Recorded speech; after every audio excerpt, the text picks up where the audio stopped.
In this video, I'm going to show you how you can join a community on Microsoft Teams. If this video helps, please like and subscribe to this channel.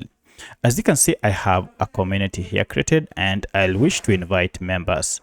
To join a community, you either need to be invited, you'll get this invitation via email, or you need to have the community link before you can join a community.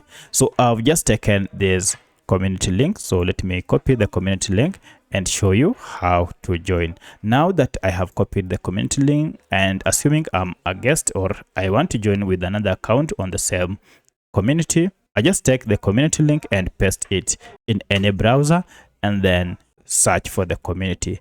So here I'll wish to continue with the browser and I'm told join the community on Microsoft Teams. To join the community, now that you have the link, go to continue on the browser, or if you have the app, you can as well use. You need to log into your account with the email and also with your password before you can join the community. However, if you don't have an account, then you'll have to create a new account for Microsoft Teams. So that's how you can join a community in Microsoft Teams. If you have any other question, kindly let me know in the comment section. Otherwise, thanks for watching and let's meet in the next video.